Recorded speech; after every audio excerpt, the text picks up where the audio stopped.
Hello everyone, thank you for joining our today's webinar. This is FIDE Master Viktor Neustroev, and today we're going to talk about how to beat Ruy Lopez with Marshall counterattack. And actually this is the position from Marshall counterattack. Please let me know if the sound and the video quality is good, if you can see my picture and also my desktop with the chessboard. Okay, so looks like everything is fine. Okay, guys, so before we start, please, if you are attending this webinar for the first time, please let me know where are you from and what's your feeder, or if you don't have a feeder, then just chess.com ILO. So as for me, for example, I am a feeder master from Russia, and currently I'm located in Novosibirsk, and my feeder rating is about is now my standard feeder rating is 2252. Okay, so Nikolai is almost 1800. Andres from San Francisco 950. Axel 1000. Okay, Gabriel about 1000. 1300, 1400. Stefan. Okay, I see, guys. I see. So so most of you are below 1500, which is actually it's fine, because this is where you can progress really rapidly. From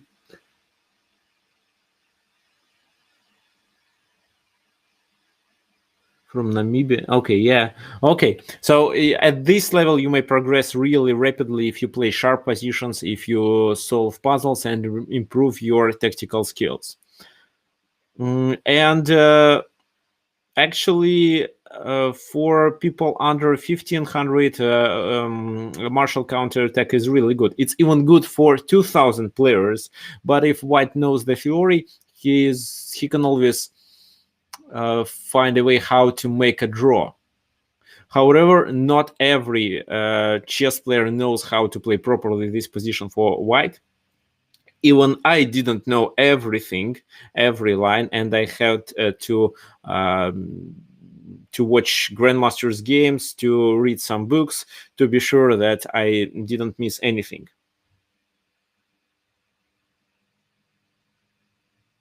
So what means distorted sound? So the sound should be good, because I'm using a really good microphone. It's professional, and I'm using it for recording my videos. The sound can be really, you can experience some problems with the sound due to the internet connection problems.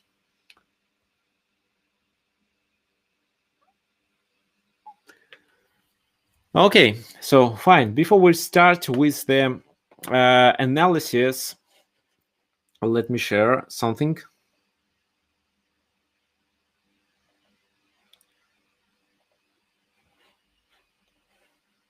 Okay, now you see my browser, and this is my chess.com profile. So if you want, you can send me a friend request. This is how you won't miss any announcements, and you will be able to send me challenges when I will announce simultaneously. This is our educational group that I also recommend you to join on chess.com. So why? Because this is where I'm going to publish all stuff about the tournaments that is going to be soon. I'm going to announce it in late January, so I think in 2 weeks. And for example, if for some reason you can't watch the webinar through this webinar platform, you can just watch it on YouTube by clicking here and here. So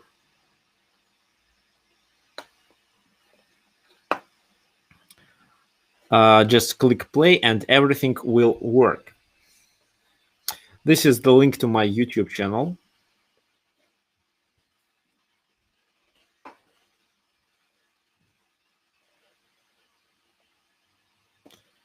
So some new videos are published here, and of course there is a stream of this webinar.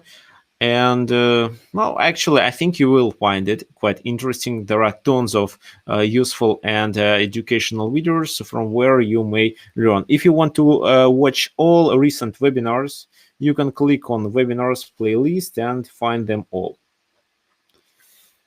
Okay, fine. Let me close it. And finally, this is my website. If you are looking for chess courses then you can go there, online courses, choose what you want and enroll, so the price is not so big. However, there is also my chess blog, so some articles that I write from time to time, usually once or twice a week. For example, there was a series of articles devoted to best chess player of all time, and that was the last one about Magnus Carlsen. Okay, anyway, this is the link for you. If you want, you can get there. Okay, fine. Let's now get back to chess.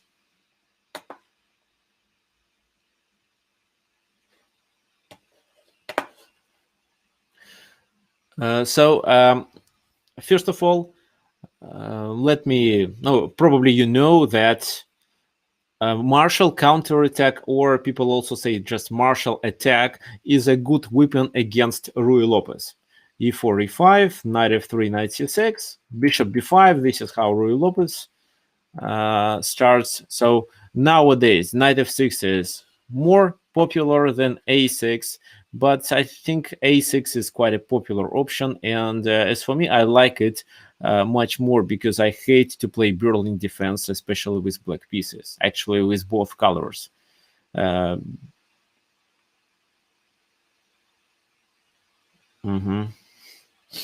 So bishop goes to a4. No, if beginners are looking this webinar, they might ask why not to capture and then gain the pawn on e5. Oh, actually, let me turn the engine off, because if so, chess base would work much faster. So knight f5 in this position doesn't really gain the pawn, because after queen d4, it's a queen's double attack. So knight and pawn are hanging. Knight has to retreat. Queen takes a4.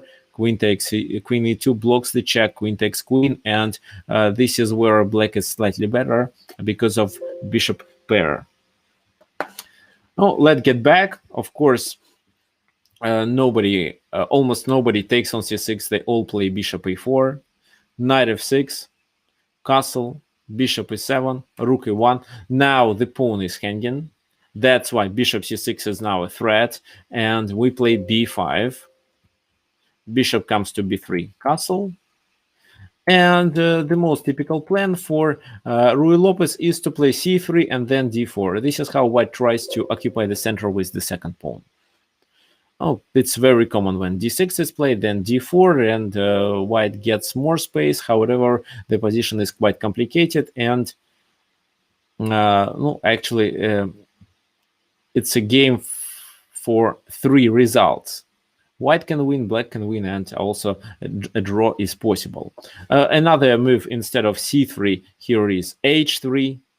This is how white wants to avoid playing the main line and probably avoid a martial counterattack. a4 is another option. a4, b4 is another option of playing Ruy Lopez. However, of course, c3 is the most common move. Then d5. Black sacrifices the pawn on e5. E takes d5. Knight takes d5. Knight takes a5. Knight takes knight. Rook takes. So this knight on d5 is hanging. And who knows what is the most popular move for black in this position? How black should play this martial counterattack? Okay, so you guys, except Anirudh, everyone suggested to play c6.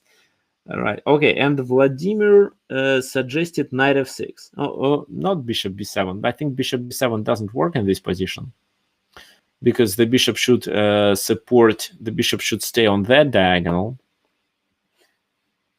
So sometimes there is bishop h3 sacrifice. Also, bishop comes to g4, or at least supports the knight that goes to g4. So, of course, you're absolutely right about c6. This is the most common move. But we start the analysis of martial attack with the game that was played in 1918 between José Ruy Capablanca and Frank James Marshall. And Marshall's idea was not to play c6 and bishop b6, but to play knight f6 and knight g4.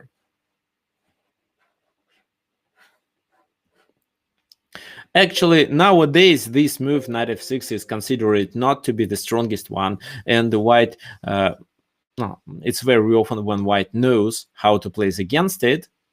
But if you play blitz, for example, you can, of course, play knight f6. Now, if you are playing with the player between maybe 1700, you can still play knight f6. It's a strong weapon, and you'll see why. So, how to play? In this position, Capablanca decided to get his rook back because he expected bishop d6 to be played with a tempo. And later in a few moves, he played d4.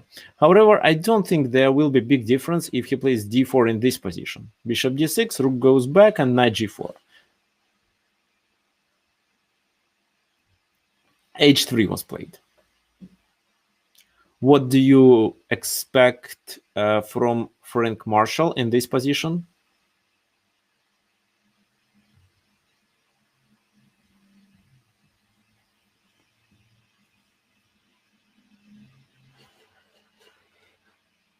Bishop h2. No, bishop h2 doesn't make sense. Bishop h3 makes.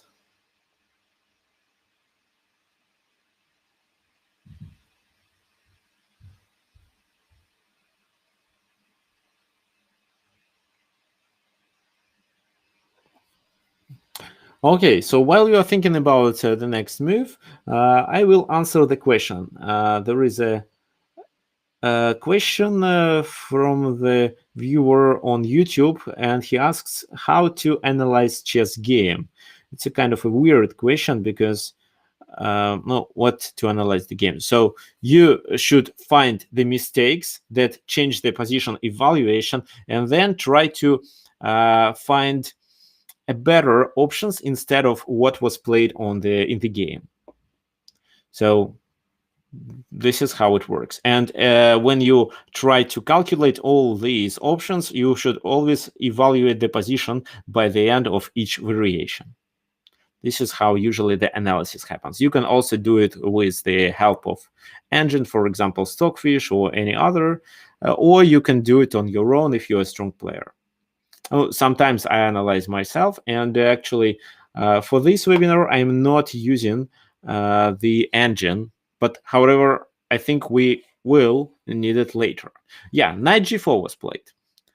What's the idea? So he wants to play queen h4 on the next move anyway, then threatening f2, h2. What if they take? Then queen h4, of course. How to continue? We are threatening with bishop h2, also with queen h2. Yeah, queen h2 is the strong threat here. For example, f3, queen h2, king f1, king h1, king f2, and queen h4. So black repeats the position and claims a draw. You can ask me, why king f2? Why he wants to repeat? Why not to play king e2? The answer is simple, because of rook e8, and then the rook on e1 is hanging. What else to do to escape? No, I'm not analyzing g3 because this is a really bad move. In such a case, I believe there are several things that can be played, but I think bishop g3, f takes g3, and queen takes g3 is the most simple one. And then after this move, I think bishop g4 with bishop h3 on the next move, the game is over.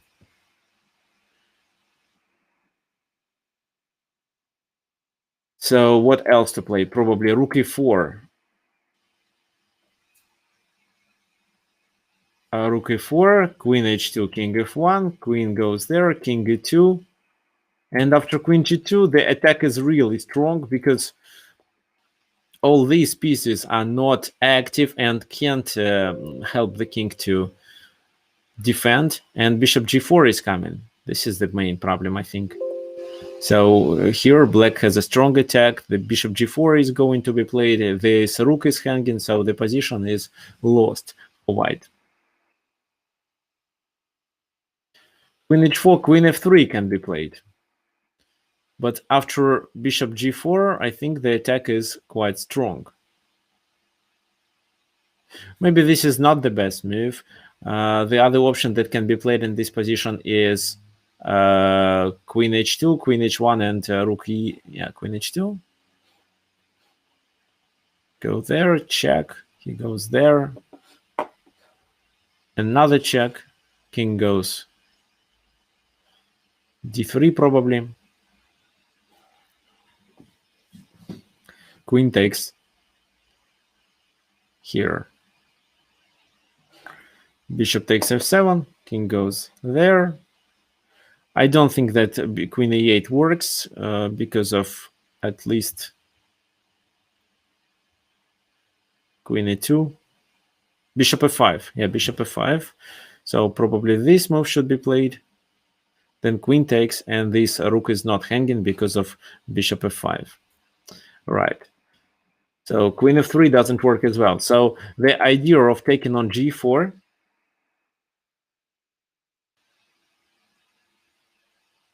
Okay, so there is a good question. Why black wants a draw? No, actually, on the top level, almost every player is okay to get a draw with black pieces. Especially, no, I can demonstrate an example of Sergei Karakin, who is actually quite a strong player. I don't know what his rating is right now, but it's approximately 2750. And he is okay to draw against a 2600 player with black pieces. Because his logic is that he can beat with white pieces. I mean, he can defend. He can defeat his opponent with white pieces. But as for black, while white has extra tempo, it's okay just to get a draw. And I partially agree with him. However, I am always playing for victory. That's why I would choose this strategy only against a player who doesn't want a draw against me. For example, with 2500 player. Then I would play because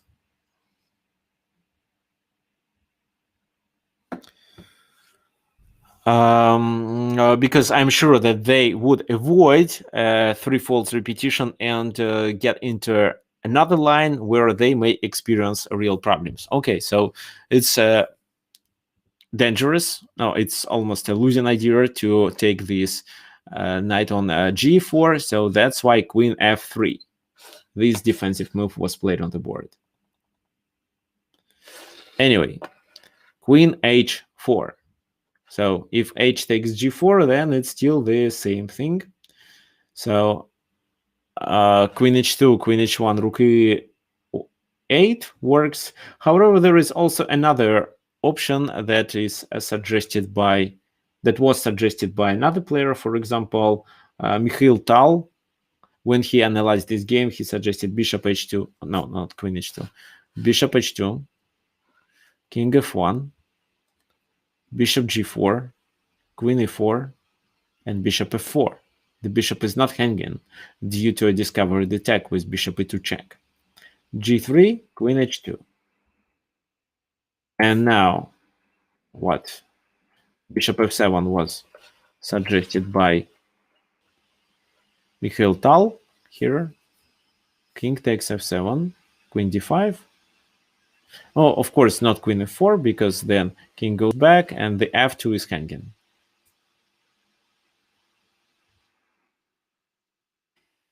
Queen d5, king g6, rook goes there.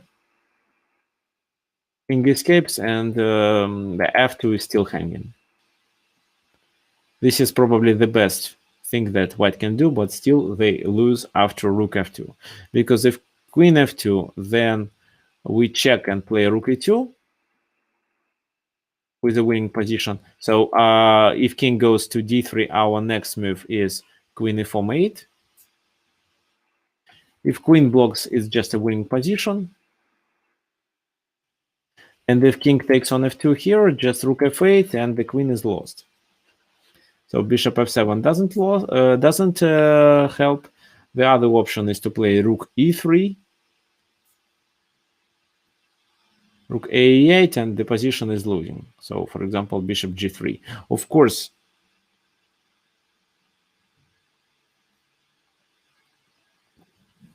the position is quite complicated. So, for example, here, rook g3, bishop e2 check, king goes there, and bishop f3. Why bishop f3? This is a discovered attack that allows us to play queen h1 on the next move. So king goes there, and we play queen h1. So it's a winning position anyway. So to capture this knight is a big mistake. d4 was played in the game. What do you think? What black should do to be able to continue?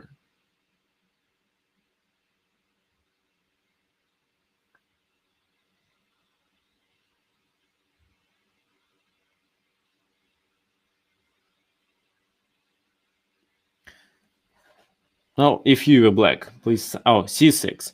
Okay, what's the idea of c6? Just to protect the pawn? Or just to protect the rook? If you want to protect the rook on a8, you'd better move the bishop out, or just play rook b8 with bishop b7 idea. However, I don't think this rook is important, because every time queen goes to a8, the f2 is hanging, queen f2, queen e1 mate.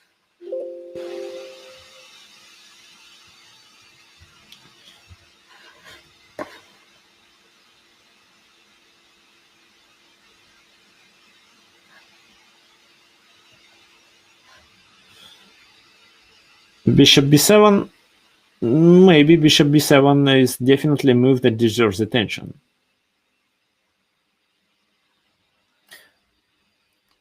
But no, bishop b7 actually doesn't work, because then queen g4.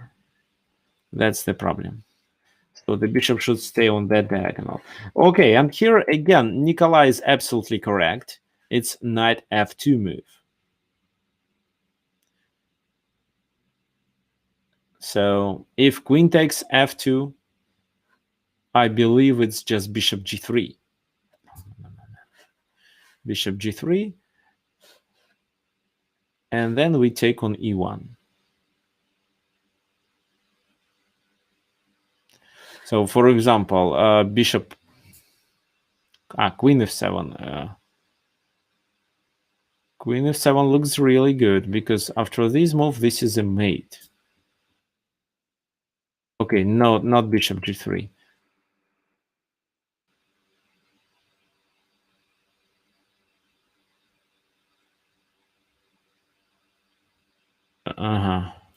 So bishop h2, king goes to f1, and then bishop g3. This is how it should be played. Because now queen f7 doesn't work. Rook f7 is a check. So queen has to move, let's say, to e2.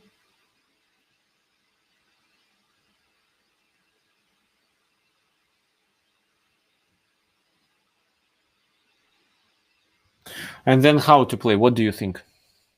Should we take on h3? Or just only one?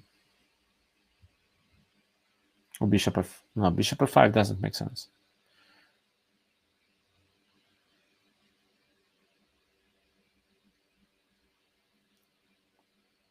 Well, maybe not like that, but bishop h3.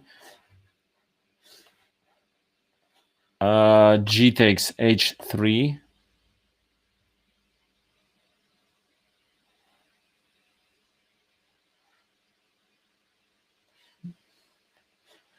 Maybe like that. However, I'm not sure about this position. Okay, so queen f2, then Here, bishop h2, king goes to f1. Any ideas of how to continue?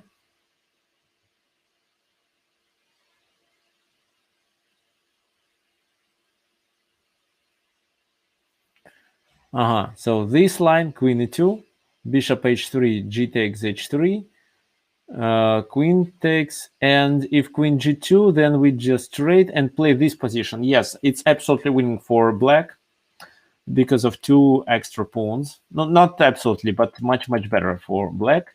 But if he does king g1, how to continue? If he does king g1, then we take once? No. Then we play like that, and this is how we win the game. Exactly. So if queen e8, we just checkmate like that. Okay, good. So you see, to take on f2 with the queen was a huge mistake.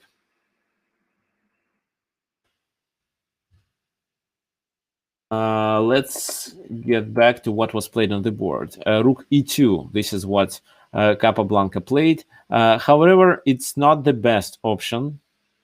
According to nowadays analysis, the best move that offers a better position for white is bishop d2. What then? For example, bishop b7, queen takes b7, knight d3, threatening with knight e1, queen f2 and knight e1. Then rook e2 now, rook a to e8,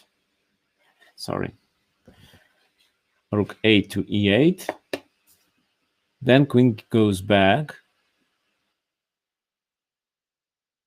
and here the king is able to escape. After knight b2, just bishop e3, and white is winning. Of course, after bishop d2, it's not obligatory to play bishop b7.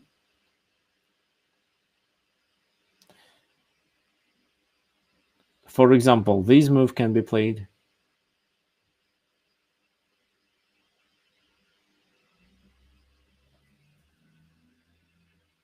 He takes, then this, queen e3, and no, actually, it's not a good position. Yeah, I think bishop b7 is the best option. But anyway, nowadays knight f6 is not popular because of bishop d2 here. In the game, Capablanca was unable to find this move. He played rook e2. Okay, what is your opinion? How to continue then?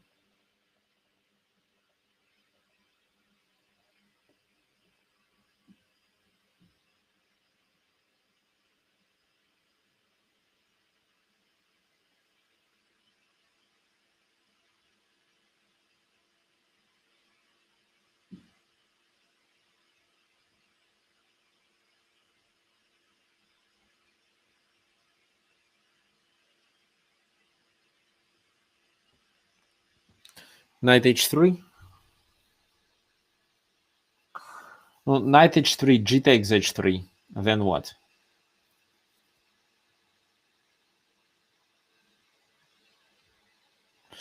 Knight g4 back? Oh, maybe.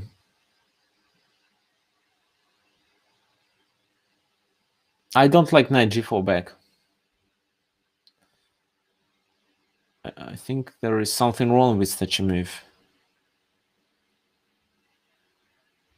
Maybe it's because of rook e4.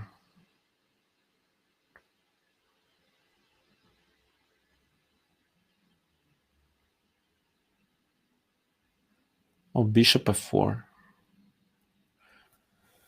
Yeah, okay, let's play this move. Knight g4, then I'll continue with this move. What do you think about the position? I think white is fine with it. No, if, for example, no, actually, what, the knight should retreat, but the rook is hanging. This is the main problem on e8. So if bishop takes, queen takes, and this is a pin. I don't think g5 works. At least queen c7 is good. So, but bishop g4 works. For example, if queen f2, Then bishop g3, queen goes to the back rank, bishop e2, queen e2, and then just rook e8, with the idea to get to the first rank. So they do this move. How do you continue in such a case? What do you think?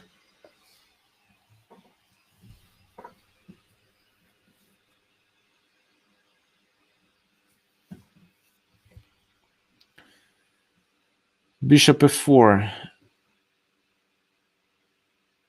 So bishop f4, bishop f4, bishop f2.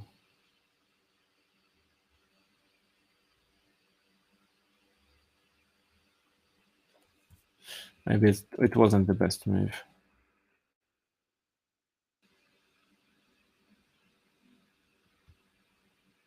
No, let's just get some extra material with queen e4 move. What do you think? I'm sure it would work. Yes. Let's go back. So what else can be played? So after bishop g4, what about h takes g4? This is actually the move that was played on the board. Bishop h2 check. King goes there. And then bishop g3, threatening a mate on h1. The only move, according to what I see, is to capture here. Queen h1, king goes there. Bishop f2. What do you think white should do now? So if he captures here, then queen c1. And I'm sure black is almost winning in this position. Queen b2 can be played. So king d3 probably to protect here. But anyway, maybe a5. c5. Yes, c5 works. Because if d takes c5, then rook d8. And if they don't take, then just c4. Yeah, it's a winning position.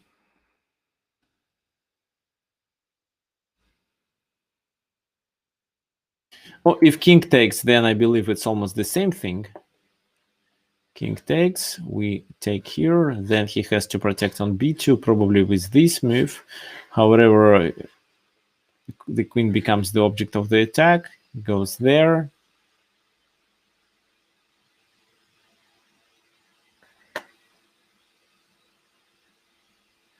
Well, maybe this move with a strong attack. So bishop f2. Bishop d2 was played in the game.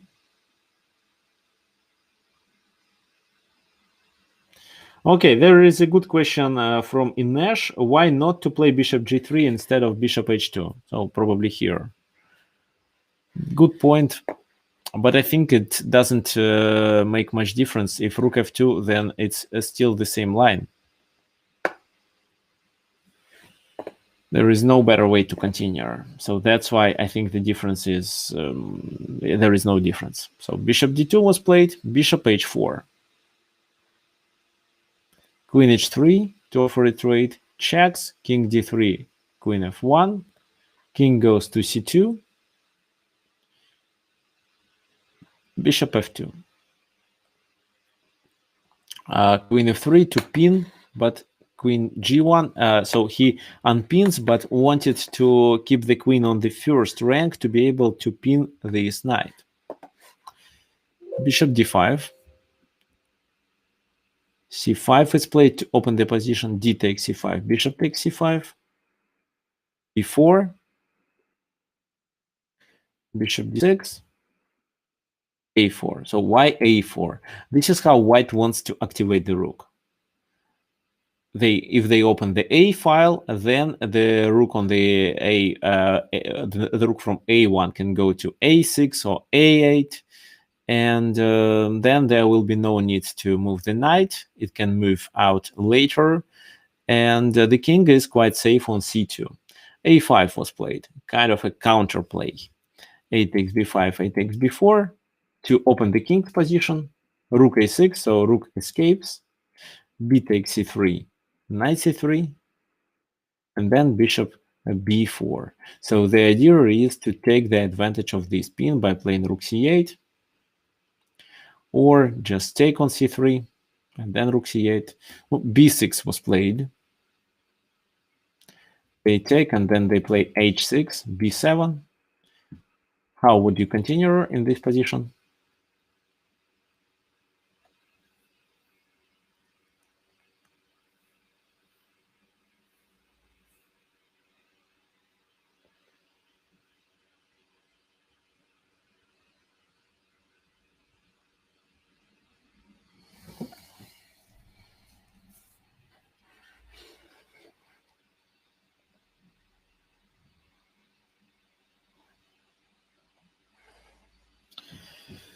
Queen c5.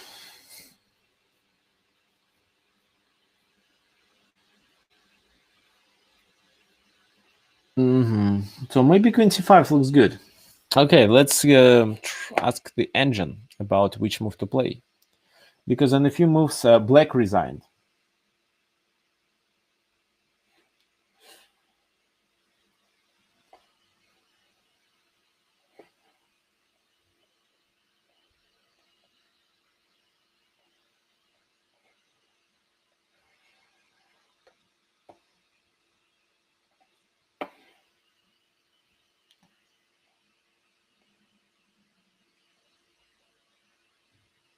Actually, the position is absolutely winning for white already, and nothing can help. So in the game, it was played rook e3. Oh, not queen e3, sorry, but rook e3. After this move, white won immediately with a tactical strike. What do you think? What was the tactical strike that white played on the next move?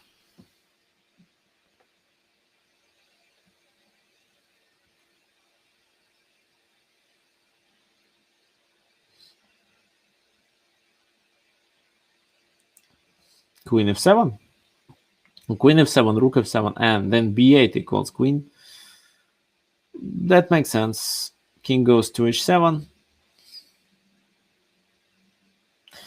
I think there is no need to play queen f7 sacrifice. It's much better to play bishop f7 sacrifice. So if rook takes, then it's b8 equals queen.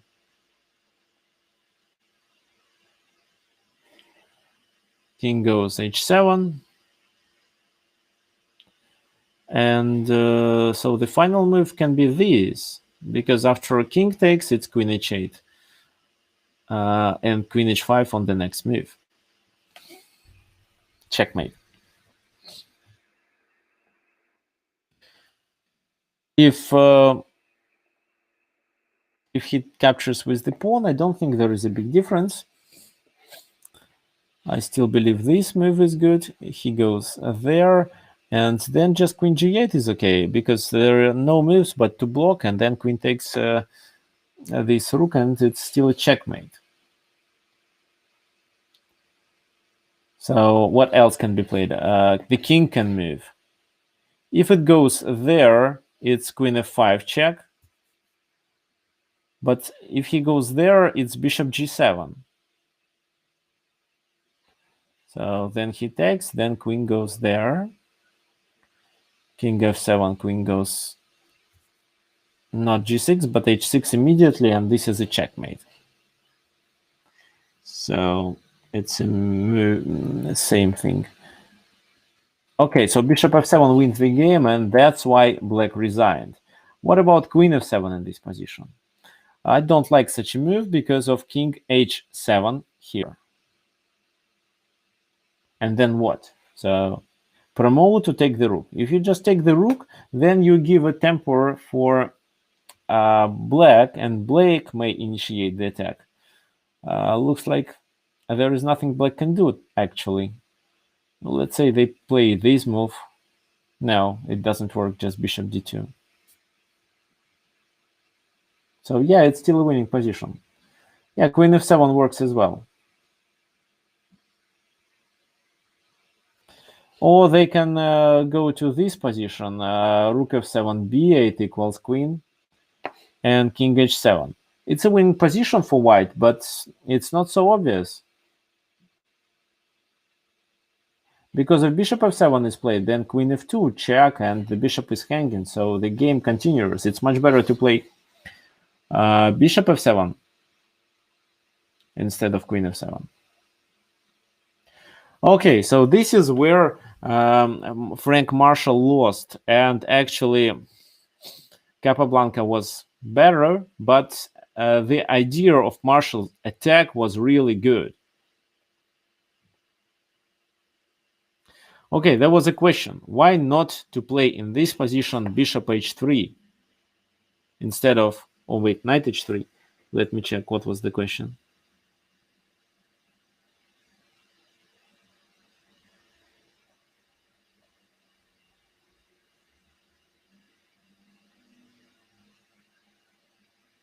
Yes, bishop h3 instead of bishop g4 that was played in the game. Now, bishop h3 doesn't work because of rook f2. But maybe knight h3 might work. No, I think it's still a bad idea. Pawn takes and how to continue the attack. Yes, the bishop can take, but at least anything, including this move. And if bishop g4, just queen f2 is okay. White is fine in this position. Maybe there was something better.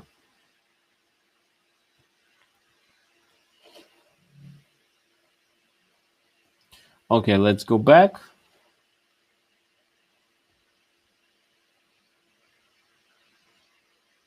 Actually, I'm now looking at what the computer says, and yes, they consider bishop h3.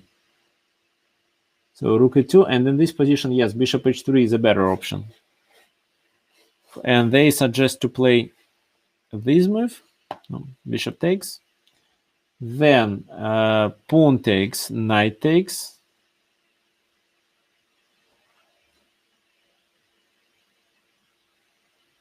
and after king g2, knight g5, but then bishop g5, queen g5, and still white is better because of extra piece. No, a piece for 2 pawns. If after bishop h3 just rook f2 as I suggested,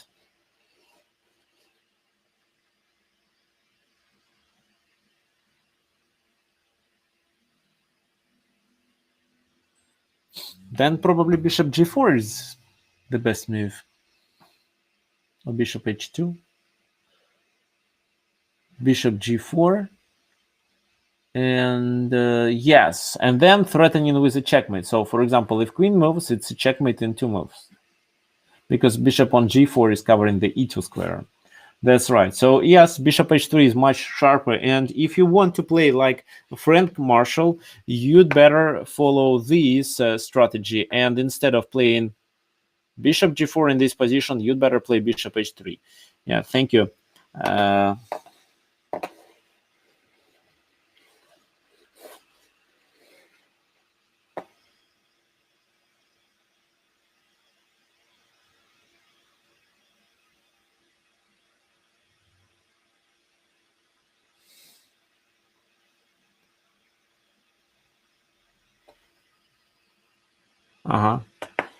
Okay, so where black lost? I think he lost when he played the knight f6 move.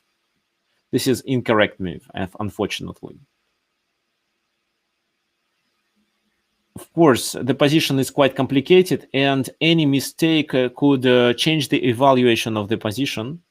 But no, he sacrificed the pawn, and that was Capablanca, who was played quite well. Even he didn't find the best moves, but at least found the moves that allowed him to protect his position. Okay, let's save this game, and I'm going to demonstrate you another one.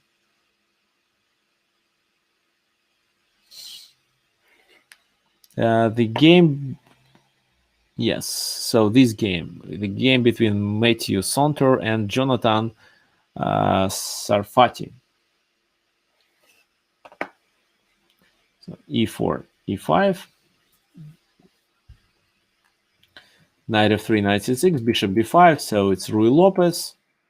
Bishop a7, rook a1, b5, bishop b3, castle, c3, d5, they sacrifice the pawn on e5. And this is where black played a normal strategy with c6. So not knight f6, but c6. d4, a logical move, bishop d6, and then rook goes back. How do you think black should continue? This is what is called martial attack. And I think martial attack starts with c6 move. However, Frank Marshall instead suggested knight f6. d4, bishop d6. So rook goes a1. So how to continue? That's the question. Knight f4, it's just a trade. Bishop takes knight, bishop takes bishop, then queen f3. I don't think that this position is in black favor, because white's task here is to finish their pieces development or to trade passive pieces to black active pieces and simplify the position. That's the goal.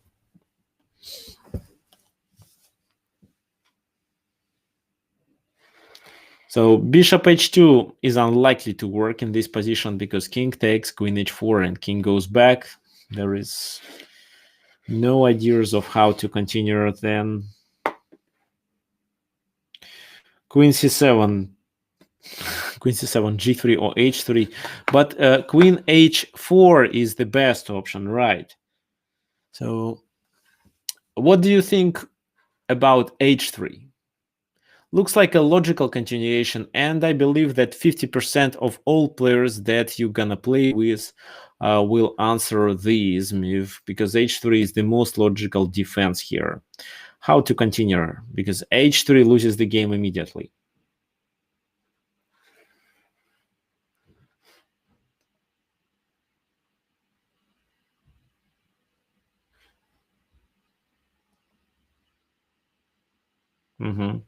Yes, and here everyone except Marcel is correct. It's bishop takes g3. Why? So this is how they gain the pawn back when continue their strong attack. So white should accept this sacrifice if they want to fight for any advantage. Queen h3, threatening with bishop h2. No, this is a typical mate. Bishop h2, bishop g3, then queen goes there, then queen f2 mate. So the only move that I found in this position for a white is rook e5 to sacrifice the exchange back. No, to sacrifice the exchange. D takes e5, rook a to e8, bishop takes d5, c takes d5. And then, for example, bishop f4 to protect the pawn. Because if queen d5 is played here, then the game is lost. How the game is lost? Please find the best continuation for black in this position. Rook e6, rook g6.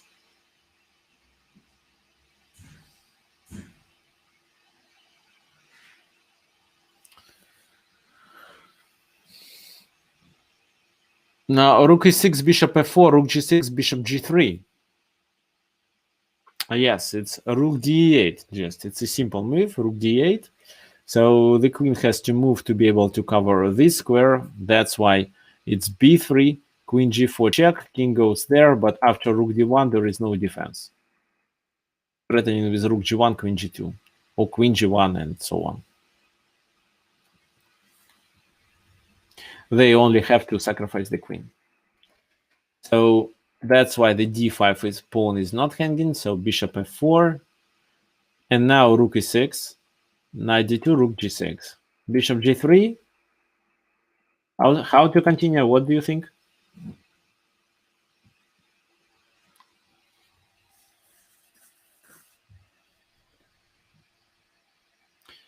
Rook h6, queen f3, protecting the h1 square. Yeah, it's h5, exactly. Because of the h5 move, h5 is threatening with h4. So queen f1, queen f5, and still h4 is a threat. King goes to the corner. Then d4, c takes d4, and rook d8. This is how we join the rook.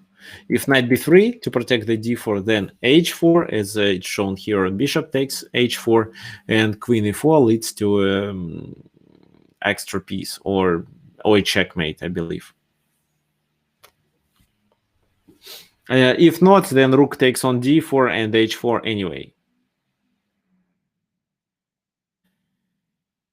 So, of course, I played the strongest moves by black, but even if after bishop h3 you play some different moves, you're still able to win, because this is a really strong attack and nobody helps the king to defend.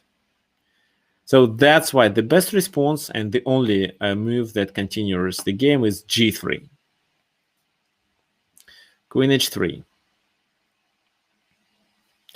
What do you think white should do in this position? Because black is going to play bishop g4, bishop f3, or bishop g4, bishop takes on g3.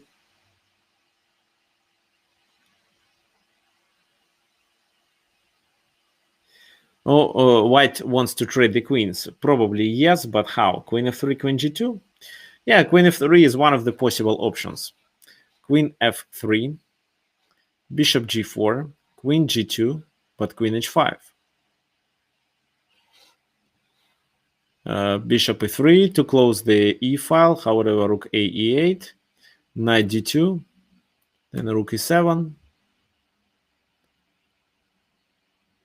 and then a4 to open the rook, for example.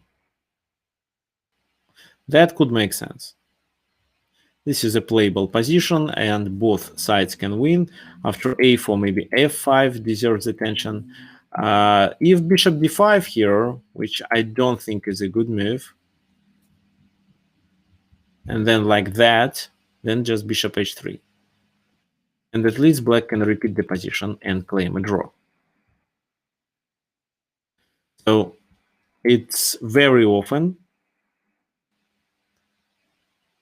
when black is okay just to claim a draw. If you see that black can succeed, then make a draw and be happy with such a result.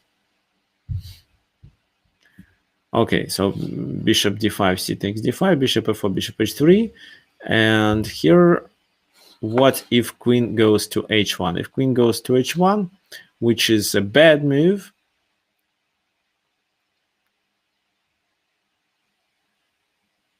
then bishop f4, bishop f4, g takes f4.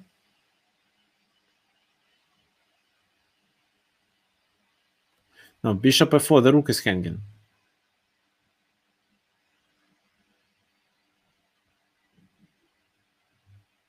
Oh, let's take, maybe rook e1 should be played. No, bishop f4. If rook e7, then bishop d2. So, and then maybe this move, with the idea to play rook e2 as the next move, and I'm sure black is winning.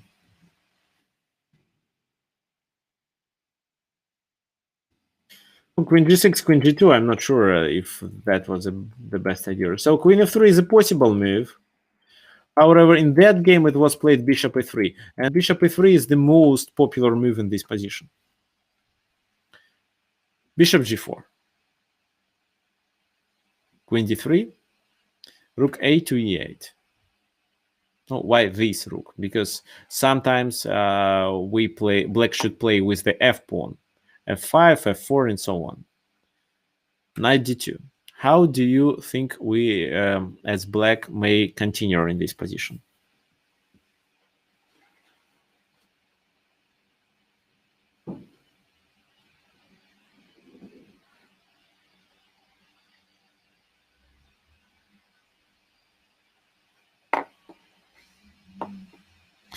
How to respond to a4? So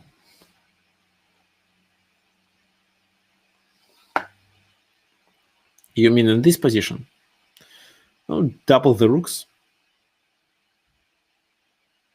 Yes, they're gonna activate, but either double the rooks or play f5. Okay, let's get back.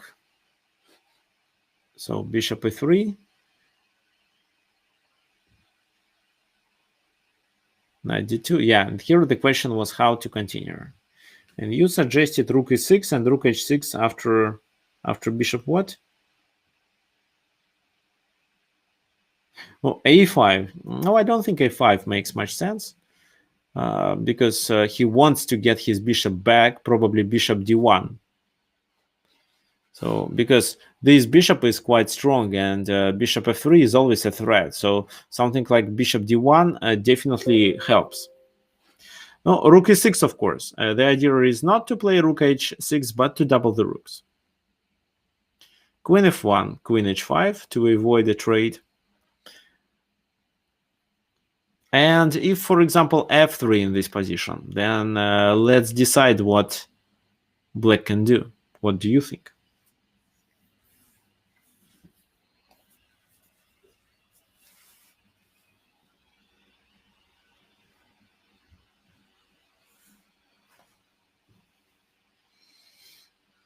Bishop h3.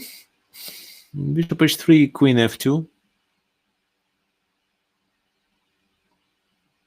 Because the idea of f3 is not only to chase the bishop, but also to secure this spot, the e4 square for the knight.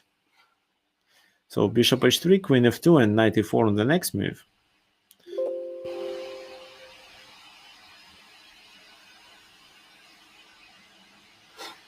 So let's say I go here. If you play f5, no. If you play f5, what can I do? Bishop f4? No, bishop f4 is not a good choice. I believe c4. No, then f4.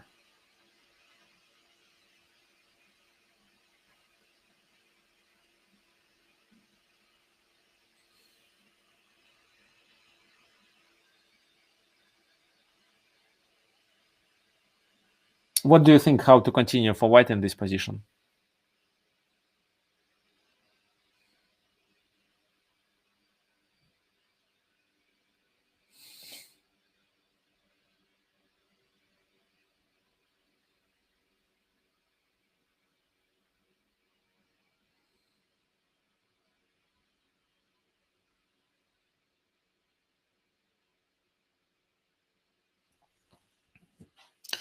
Bishop d5, c takes d5, and then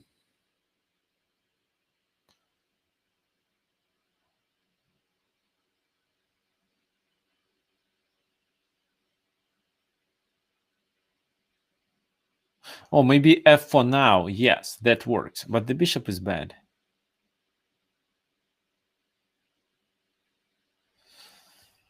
However, maybe it's fine because the knight goes to e5. Okay. Oh, sorry. So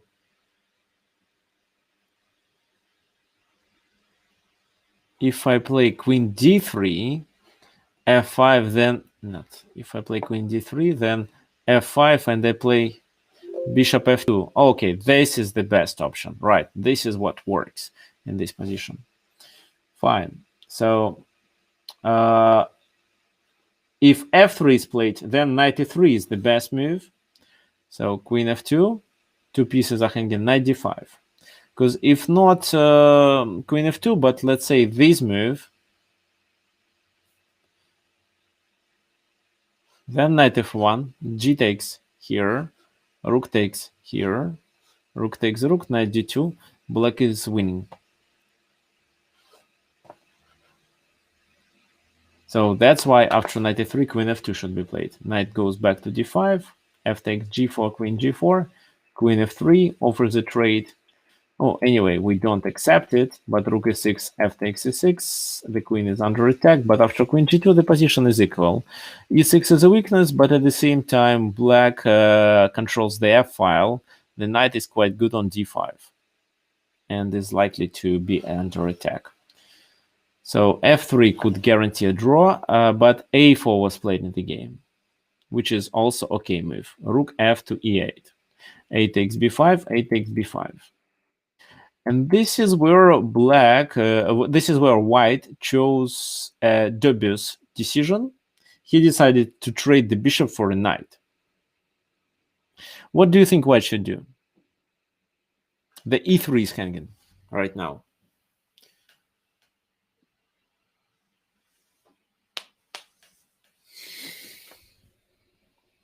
Is there anything else that white should play? No, bishop takes knight. This is what was played on the board. Bishop d1. What if knight e3?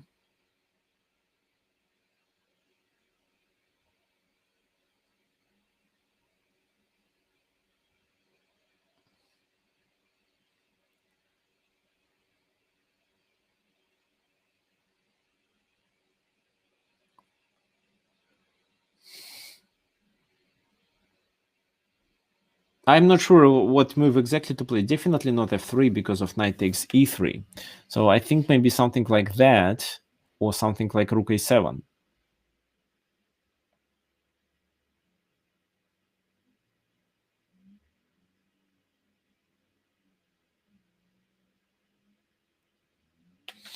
Yeah, that could make sense. So for example, after this move, the black cannot capture on e3 because of the back rank mate. Okay, fine. Anyway, bishop takes d5, queen takes d5, queen g2, queen h5, of course, b3. So what black should play? So looks like they both ran out of moves, and black decided just to play a safe move with h6. Otherwise, they have to watch his back rank.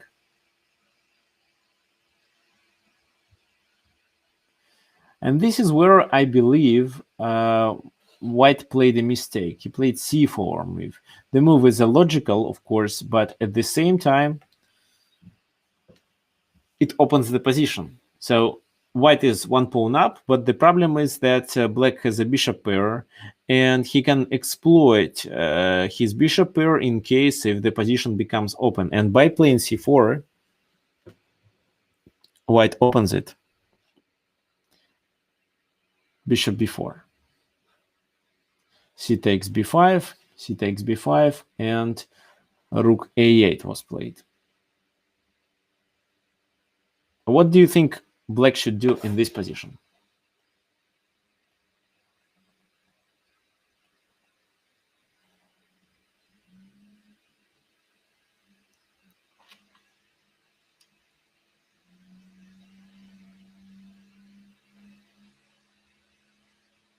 At this moment, he could win immediately.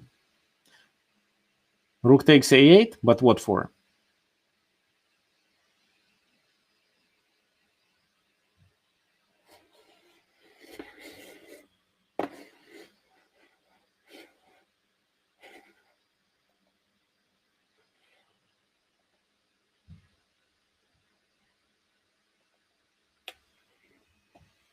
Rook a8, queen takes a8, and king h7. What's the idea?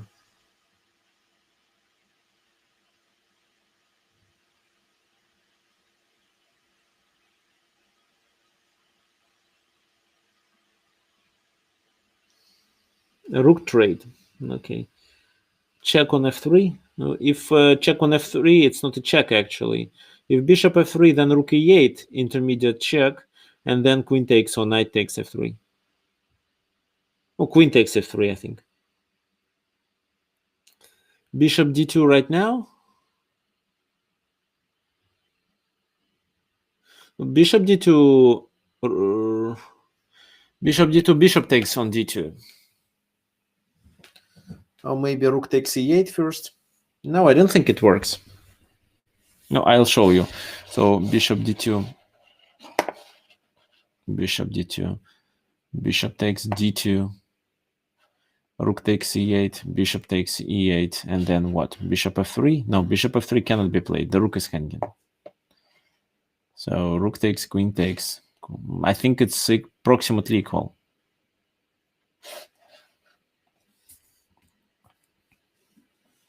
Okay, in this position, instead of playing, king h7 doesn't work, but probably can be played. So bishop h3 is the winning move here. How to continue? For example, if rook e8, rook takes e8, and where should he go to? If he moves his queen to b7 or to h1, or let's say to b7, then we take on d2, bishop d2, then take on e1, bishop e1, and after queen e2, we are threatening a checkmate on f1, as well as to capture this bishop on e1. The game is over, and there are no checks. No, I mean queen b8 check or queen e8 check, they don't work. If, for example, in this position after bishop h3, they play queen f3, then queen takes, queen knight takes, rook, bishop takes a1, and white is down the exchange. However, he has a compensation of one pawn and may continue playing this game and hope for a draw. Now, after bishop h3, they may play with the queen immediately, so queen h1, for example. But it doesn't really change much. Or it does. What do you think?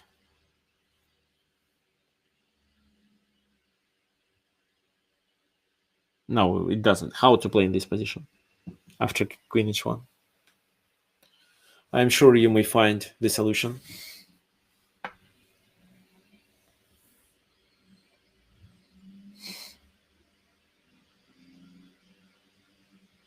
Bishop takes d2, and then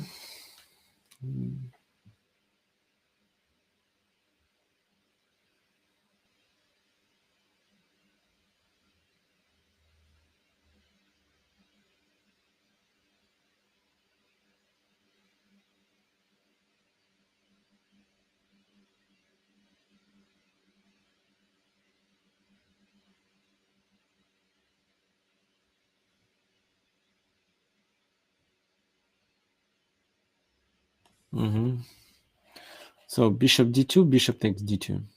Then what?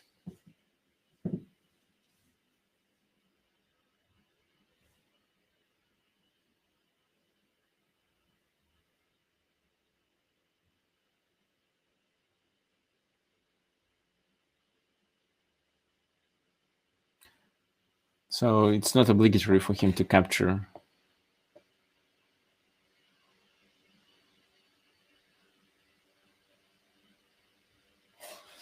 No, I don't think it's bishop d2. I think it's much better to capture here. If f captures, then our rook is hanging. Wait, no, it doesn't work.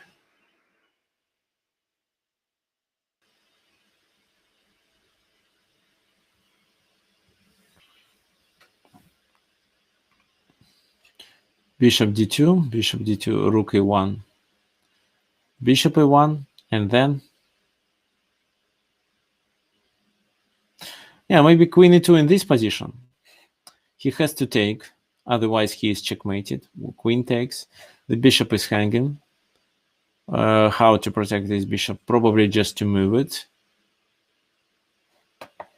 And still queen e2, threatening a checkmate. Yeah, the position is winning. So there is nothing that they can do to stop, only this option. But if so, then this move. And this is how black wins. Okay, that's right.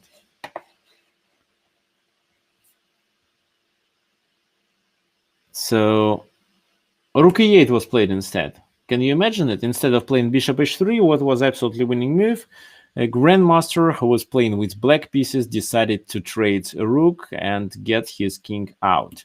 Queen g2 back. Bishop d2. Bishop takes d2, bishop f3. In f1. So, in the middle game, the opposite colored bishops help to attack. So, for example, like in this position, white has weaknesses on his light squares, and that's why the bishop on f3 is quite powerful. And of course, That's why black is almost winning here, because he can threaten a checkmate.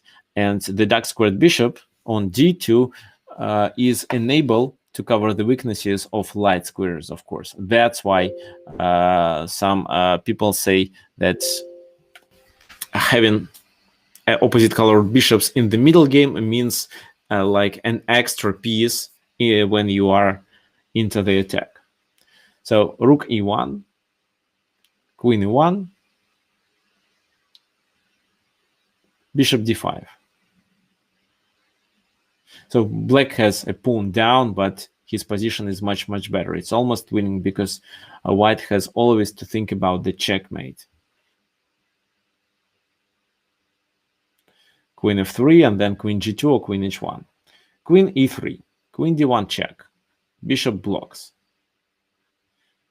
Bishop takes b3. So he gains the pawn back. Queen e4, g6.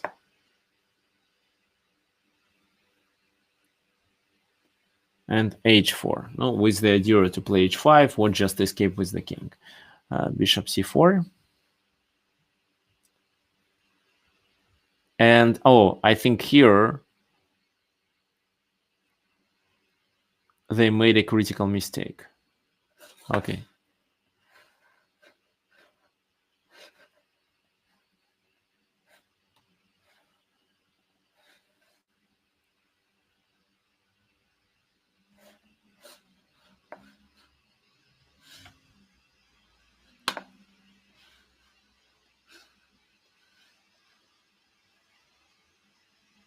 So in this position,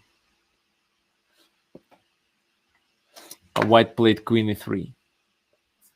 Who can explain why this move is a mistake?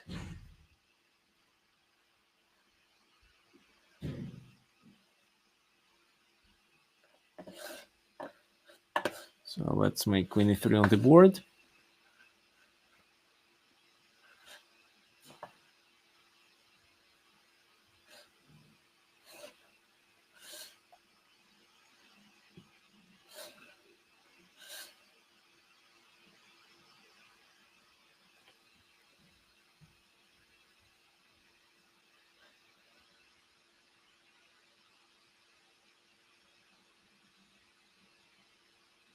Bishop e2, bishop, queen g2.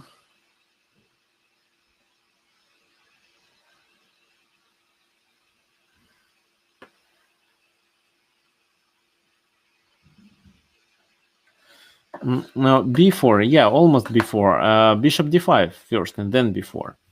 So because this move, the bishop standing there allows us always to play queen f3, and actually there is nothing that white can do. The d pawn is blocked, while black can just move their pawn up and promote it.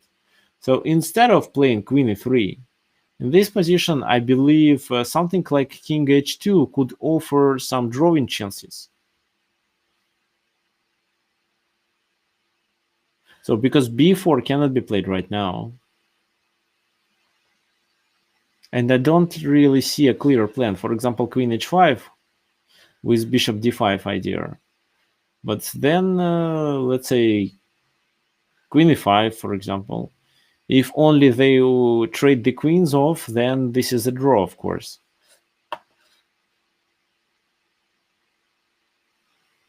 So queen e3 is a mistake, after which bishop d5.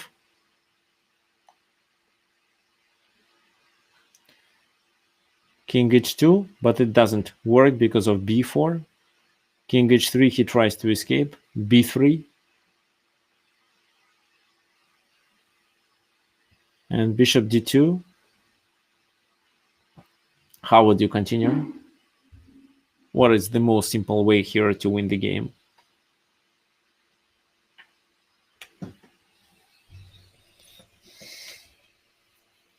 Now, b2 is, of course, a winning move. So Nikolai suggests queen h1, but why?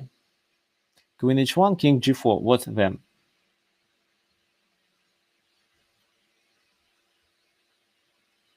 h5, but king g5.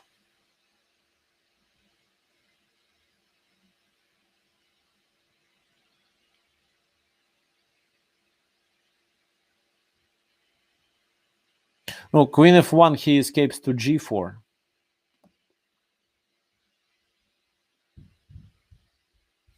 h5 right now, then queen h6. So this is a problem. However, maybe queen h6 is not a big problem.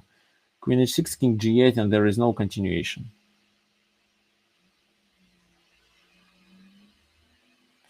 Okay, so b2 definitely works in this position, but the most simple the most simple plan was played here, king g4, and after that he just plays queen f3, trading the queens off, because after queen takes queen, bishop takes queen, this is a check, and after king takes b2, nobody can stop the pawn, and this is absolutely winning position with no chances. It wasn't the best plan, but it was the most simple one, where black could succeed. So let's get back, not to the very beginning, but to this moment. So the position was in black favor, and if black could find bishop h3 in this position, he could win the game. However, he was unable, and then passed the game into approximately equal endgame.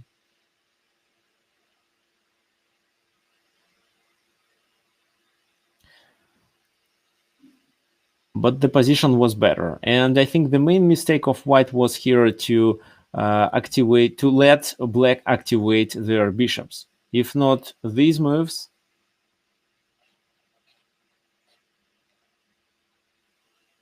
like c4, then the position was okay. For example, when the pawn was on c3, the position was at least equal. Okay, so what you may learn from this webinar. First of all, you may learn this move order as one of the best weapons to play against Ruy Lopez. Oh, some people would argue with me and say that Berlin defense is a best weapon against Ruy Lopez, but yes, but this Berlin defense is quite boring. That's why you'd better play this sharp line, because you can not only win your opponent in case if he makes a mistake, but you will really enjoy this attack. You are only one pawn down, and if you succeed in this attack, you will be really glad, and this position requires many calculations. That's why this is how you're gonna train your brain and improve game by game. So let me repeat the move order, and I'll answer your questions. e4, e5, knight f3, knight c6,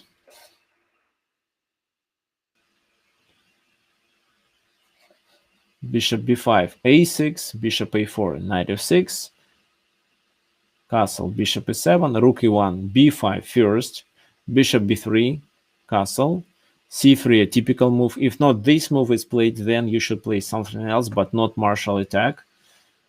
d5, this is where we sacrifice our central pawn. Knight takes e5, knight takes e5, rook takes e5, and in this position you may play c6 as I recommend you, or you may play knight f6 as Frank Marshall played, with the idea to play bishop d6 and knight g4. This is also a good option, especially if you play a blitz game. However, c6 is the most common continuation. d4, bishop d6, rook has to retreat, queen h4. The only move is g3. h3 loses the game immediately. Then you try to occupy the light squares to be able to deliver a checkmate. So bishop e3 or queen f3 doesn't really matter. You play bishop g4. So here your task is to double your rooks on the e file, or to use your f pawn, try to advance it to f5 and f4. Sometimes you can also use the g pawn. Okay, fine. I hope you learned a lot, and you can practice this opening in your games. Do you have any questions? Oh, how to play for white in this position? If I were playing for white, I would avoid this opening. I would probably play d3 instead of rook e1? Okay, could I show English opening in the next webinar? For which side, for white or for black?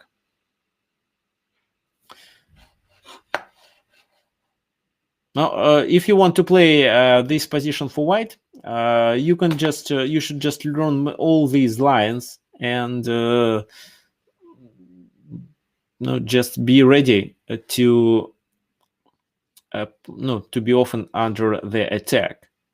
If only you are able to defend, then you would get some winning chances in the end game. But the attack is really dangerous, and I believe that this position is in black favor if for players under 1800, because it's difficult to find good defensive moves if you are not a strong player. If you're under 18, then you are likely to make a mistake as white. As for black, yes, of course, black is likely to make a mistake too. But here, white is under the pressure. That's why for you, I would definitely recommend to play this position as black. Okay, so if you want to avoid, then instead of playing rook e1, d3. d3, this is what I suggest. Then c3, bishop goes there, something like that.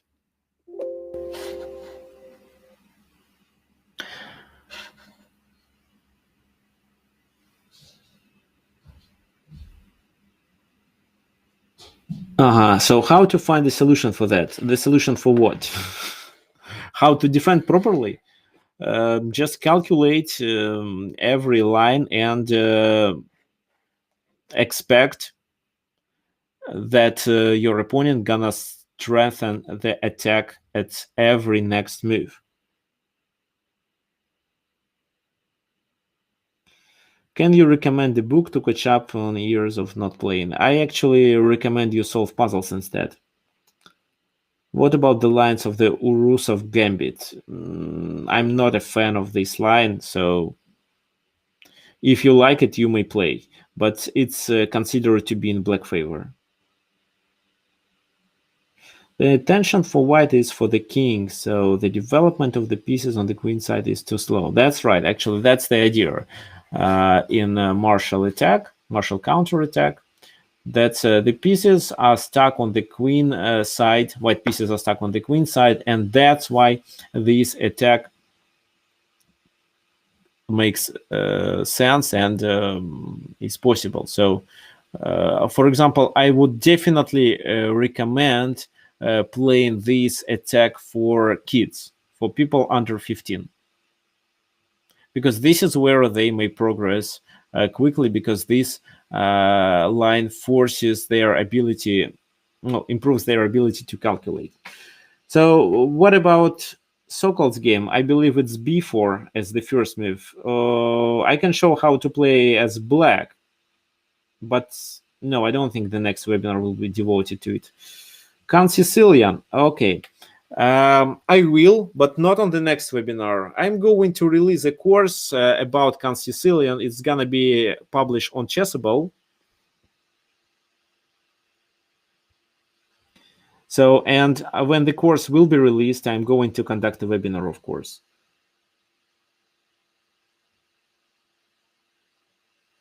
English opening. So I believe the next webinar will be something about positional play. And maybe the next after the next to some opening. Okay, so yes, if you want to participate in my tournament that I'm going to announce at in late January, you can email me. Actually, if you have any questions, you may email me at tricksofchess@gmail.com.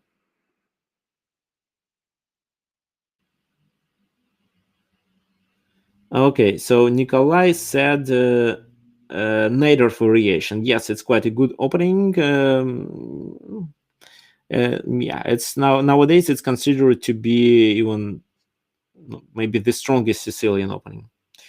how to increase the harmony between your pieces. So this is you should always look for a perfect plan, and I have a course devoted to how to make a game plan. I'll show you. It's on my website.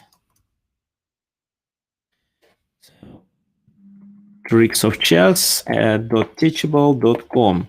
So yeah, I click here online courses, and I have a course on the game plan. So if you are able to create a good game plan, then you will make your pieces interact with each other. So this is the link. Okay, so how do you pronounce Neustroev? So like that would be great. Thank you. Can you do a session on some selected and game studies? Yes, I think I will. Not the next one, but I'm sure I will, because we have just a few webinars devoted to end games.